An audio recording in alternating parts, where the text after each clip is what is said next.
Hello, my friends, and welcome to week 16 of Sacred Journeys. This week, I wanted to invite us into an exploration and a spiritual practice around false core beliefs.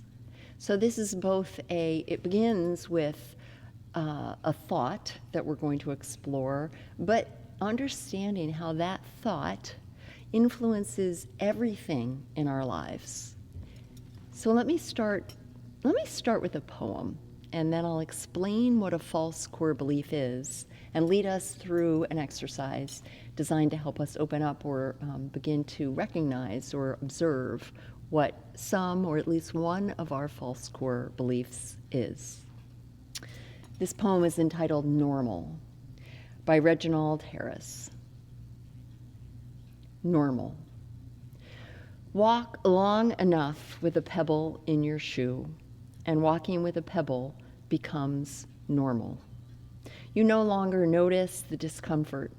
The limp is just another thing to live with, pain just another fact of life.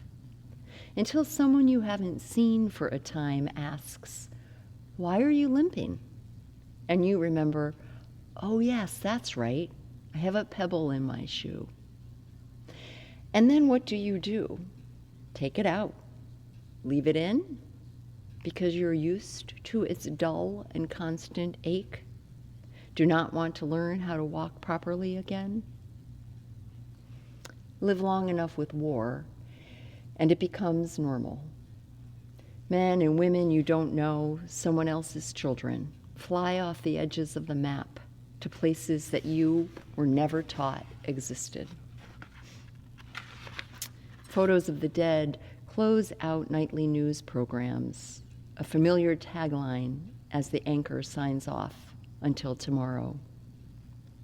Images of troops march across a strange topography, the sound of guns going off in places so distant you hardly notice. One barely hears a noise until someone says, "We've been at war my entire life." And you remember, "Oh yes, that's right.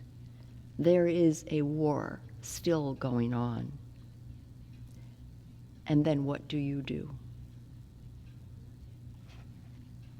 Normal by Reginald Harris. So I know that's potentially a lot to hear, and I wanted to invite us to spend a moment reflecting upon that and why I chose that poem and the invitation to you and the spiritual practice that this includes or encompasses. I chose that poem because that is the level of effect that false core beliefs that we are unaware of can have on our lives. So whether it is literally a pebble in our shoe, a seemingly small thing that we believe, so I'm talking about our beliefs, a belief we hold that we don't even recognize we hold, that alters or our entire experience of life, that is a lens through which we experience what's happening around us, within us, in our life. That is a false core belief when that belief is not true. But we don't even recognize it to be able to then question it and to recognize this belief I hold, this thought I have that is impacting everything in my life, it isn't true. Then what do? What do we choose? So it's walking with the pebble in our shoe and just thinking, well, it's just that my hip or my knees always hurt, or my gait is always off. It's just the way it is. Until someone says, "What's the pebble in your shoe?" And like all healing, what happens on a personal level is also what's happening on a communal and a global level. So too, when we live in a state of war, literally, and in all the other ways that that expresses itself, as we're experiencing today in our country, we can not even recognize and realize the false core beliefs that we have, that systems have, that our government has, that our country has, that are perpetuating what's happening. And until we do, we just think that's the way it is. So the invitation for all of us is to become open enough, brave enough to explore the beliefs we have, to identify just one to start that is potentially not true, but something that affects everything we do. So I'm going to lead you in a brief exercise to do this. I invite you to close your eyes or gently look out a window or look at your palms. But come into yourself for a moment. And just know that in this space you are safe. There's nothing you have to do. You get to decide what you recognize, what you realize, what you don't, and what, if anything, you choose to do. So here in this space with yourself and with me as a witness and a guide, go inside of yourself and see yourself as someplace ideally that is outside, a place that is true and real for you, or a place that's just coming to you in your imagination, in your mind's eye. Let's pretend that we are in a forest glen, but there's a clearing, and we're just sitting in an area with pine trees encircling us, and this beautiful, beautiful landscape of opening and clearing, where we know we are both protected by the trees, and we are safe. And there with you is a little fire, a little campfire. Feeling the warmth and maybe even smelling what that smells like. And as you're there, you ask yourself, you ask life, you ask the trees, what is a belief that I hold that is hurting me?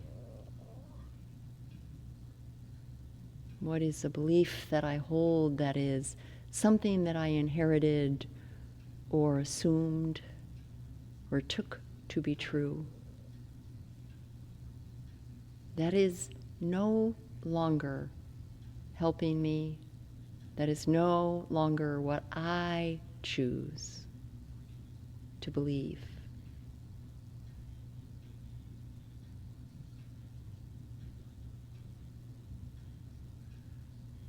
Where in my life do I experience a pain that I wonder where it is originating from? What belief is beneath that?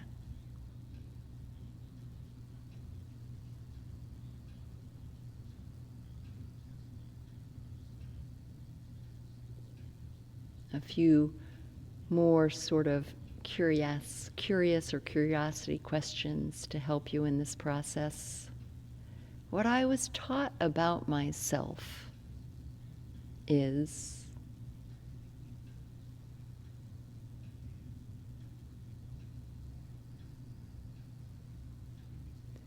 what I know to be true about other people includes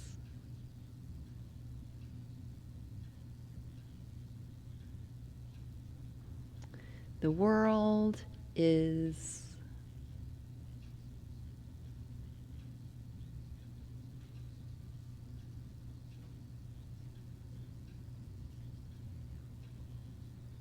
at all costs I must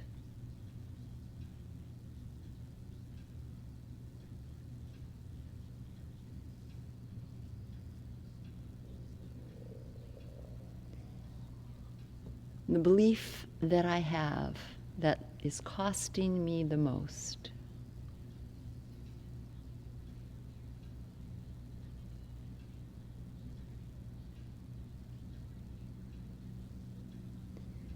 if I could make one change in how I see the world, my life,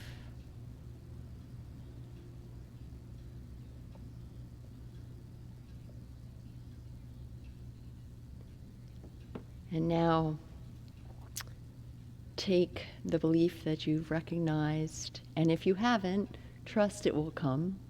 And if there's more than one, that's beautiful too.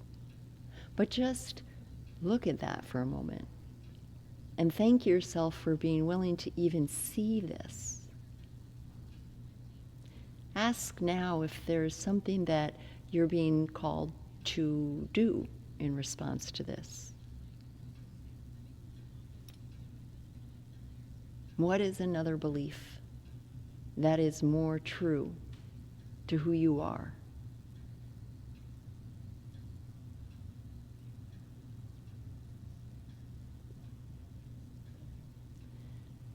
And thank yourself for taking this time and doing this exploration. Know you can return to this space wherever you were at any time. And thank yourself for having the bravery and the curiosity to question all that may be causing pain, limiting. False core beliefs, they don't have to run our lives. We can choose again how to belong, how to contribute, how to see the world, how to know ourselves. So I wish you peace, I wish you courage, and I give you great thanks this week and every time that we are together.